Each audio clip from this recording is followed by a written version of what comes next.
তো আজকে আমরা এই জিনিসটাই কন্টিনিউ করব। শেষ ক্লাসে আমরা বিশদে আলোচনা করেছিলাম যে একটা দ্বিমাত্রিক তলে একটা ভেক্টরকে কিভাবে পরস্পর লম্ব দুটো তলে মানে দুটো উপাংশে আমরা বিভাজিত করতে, তাই তো? তো সেইটা একটু রিক্যাপিচুলেট করে নিই কি আমরা করেছিলাম। ঠিক আছে, যে সাপোজ আমি একটা এক্স ওয়াই তল ধরলাম, এই বোর্ডের তলটাকে ধরলাম কি এক্স ওয়াই তল, এটা এক্স অক্ষ আর এটা ওয়াই অক্ষ। তো এবার এক্স অক্ষ বরাবর একক ভেক্টর, এটা আমরা আই ক্যাপ বলেছিলাম, আর ওয়াই অক্ষ বরাবর যে একক ভেক্টর সেটাকে আমরা জে ক্যাপ বলেছি। এবার যে কোনো একটা ভেক্টর, সাপোজ এইটা, এটা একটা এ ভেক্টর, এই এ ভেক্টরটা সাপোজ এক্স অক্ষের সঙ্গে থিটা কোণ করেছে। ঠিক আছে, তাহলে আমরা এই এ ভেক্টরটাকে এভাবে লিখে দিতাম যে A equal to A x i cap plus A y j cap, যেখানে এই এ এক্স কে কি বলতাম আমরা, এই এ এক্স হচ্ছে এক্স উপাংশ, এক্স উপাংশ, এবং এক্ষেত্রে এই এক্স উপাংশের মান কত, এ cos থিটা। যেহেতু এক্স অক্ষের সঙ্গে থিটা কোণ করেছে তাই জন্য এক্স অক্ষ বরাবর এর উপাংশ হচ্ছে x equal to A cos theta. আবার এ ওয়াই এটা হচ্ছে কি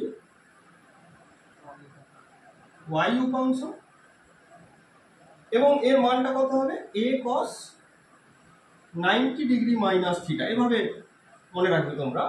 তার কারণ কি, আমি বলেছিলাম যা যেদিকে উপাংশটা বার করব, ভেক্টরটার উপাংশ যেদিকে বার করব সেই দিকের সঙ্গে যে কোণ করবে, এখানে কত কোণ করেছিল থিটা কোণ, তার কোসাইন নিয়ে নিতে হবে। এবার ওয়াই অক্ষের সঙ্গে কত কোণ করেছে 90 ডিগ্রি মাইনাস থিটা, তাই জন্য এ cos 90 ডিগ্রি মাইনাস থিটা, সেটা হচ্ছে কি এ সাইন থিটা। তো এইভাবে একটা ভেক্টরকে এক্স ওয়াই তলে এক্স উপাংশ এবং ওয়াই উপাংশে বিভাজিত করে তাদেরকে আমরা এইভাবে লিখতে পারি, এই ফর্মে লিখতে পারি যে A x i cap A y j cap. এটা বোঝা গেছে? আচ্ছা, এবারে আমি আরেকটা জিনিস বলেছিলাম যে এই ভেক্টরটাকে শুধুমাত্র যে এক্স উপাংশ এবং ওয়াই উপাংশে ভাঙবো তা কিন্তু নয়, আমরা যে কোনো পরস্পর লম্ব দুটো উপাংশে কিন্তু বিশ্লেষণ করতে পারি। মানে সাপোজ এই একটা এ ভেক্টর,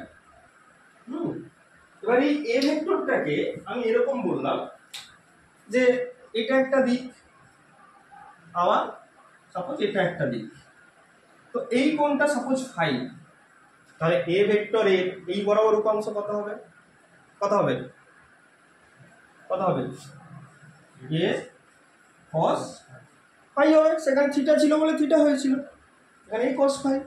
আচ্ছা, এই কোণটা কত, তাহলে এই বরাবর উপাংশ কত হবে 90 ডিগ্রি মাইনাস ফাই, মানে এ সাইন ফাই। অর্থাৎ একটা ভেক্টরকে পরস্পর লম্ব যে কোনো দুটো দিক বরাবর, যারা পরস্পর লম্ব সেই দিক বরাবর উপাংশে আমরা ভেঙে ফেলতে পারি। সেটা এক্স অক্ষ বরাবর ওয়াই অক্ষ বরাবর হবে, কারণ এক্স অক্ষ পরস্পর লম্ব, এক্স অক্ষ এবং ওয়াই অক্ষ পরস্পর লম্ব, তাই আমরা তাকে সেভাবে করেছিলাম। কিন্তু তার মানে এই নয় শুধু এক্স অক্ষ এবং ওয়াই অক্ষ বরাবর হবে, যে কোনো দিক বরাবর আমরা কিন্তু এভাবে আমরা বিশ্লেষণ করতে। তো এটা আমরা আগের ক্লাসে আলোচনা করেছিলাম, সেটা জাস্ট একটু মনে করে নিই। ঠিক আছে, আচ্ছা, এবারে একটু এগুলো মাথায় নিয়ে নিতে হবে কারণ এটা গুরুত্বপূর্ণ। হ্যাঁ, এই জিনিসটা কিন্তু খুব গুরুত্বপূর্ণ।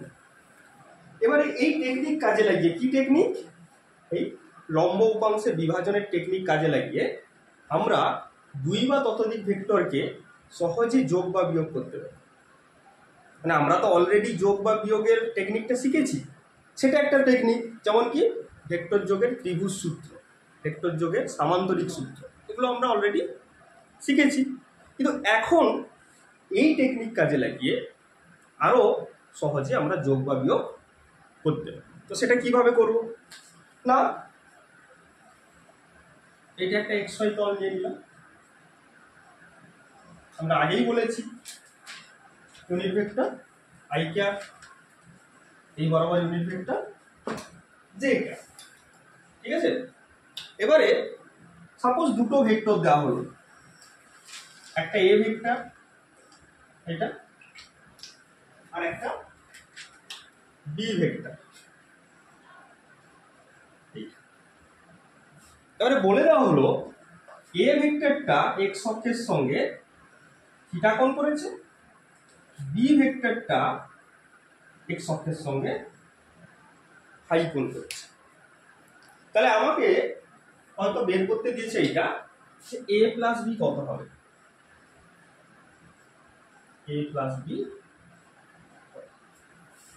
তো আমরা আগে একটা পদ্ধতি ফলো করেছি a প্লাস b বের করার ফর্মুলা কি, সেটা √a square plus b square plus 2ab cos theta, যেখানে থিটাটা ছিল a আর b এর মধ্যবর্তী কোণ। এখানে a আর b এর মধ্যবর্তী কোণ কত, থিটা মাইনাস ফাই, এই কোণটা।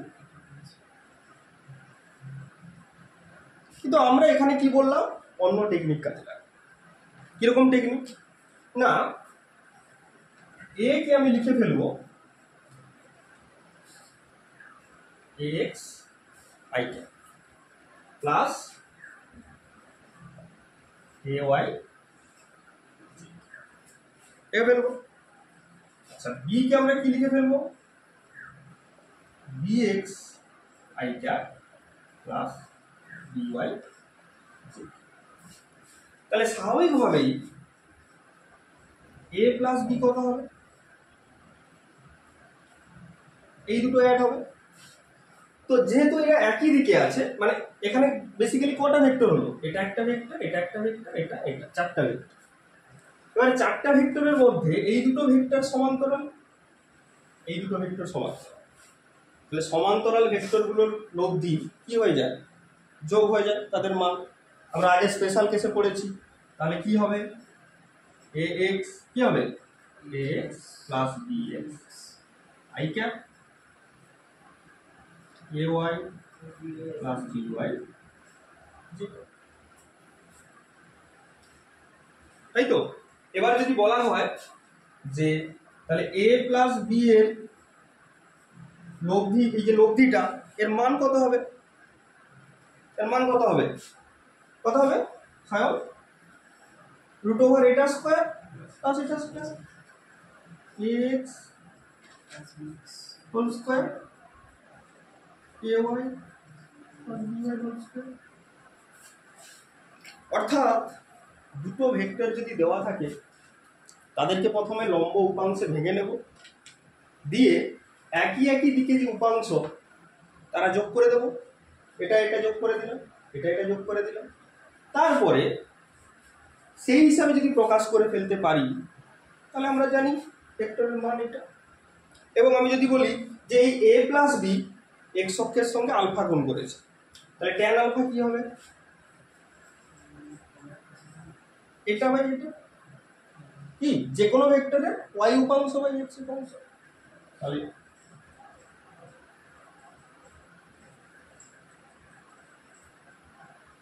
এটা হবে, হবে কি না হবে তো। তাহলে এইভাবে যে কোনো দুটো ভেক্টরকে আগে আমি লম্ব উপাংশে ভেঙে নেব। তাহলে লম্ব উপাংশে কিভাবে ভাঙবো, এখানে ax ইকুয়াল টু কত, x ইকুয়াল টু কত, theta minus a cos theta, কি a এই বরাবর উপাংশ কত, কি বলতে পারছিস না কেন, a cos theta, a y কত, a sin থিটা, dx কত, b cos ফাই, ফাই তো ফাই কোণ করেছে। আচ্ছা, dy কত, b sin, বের করে নিলাম। এবারে বের করে নেওয়ার পর আমি এই আকারে প্রকাশ করে দিলাম, তারপরে আমি যোগ করে ফেলবো এইভাবে। আর এইভাবে যোগ করে ফেললে আমি একটা একটা অন্য টেকনিক কাজে লাগিয়ে দুটো ভেক্টরের লব্ধি বের করব। ঠিক আছে, অন্যভাবে এটা করব।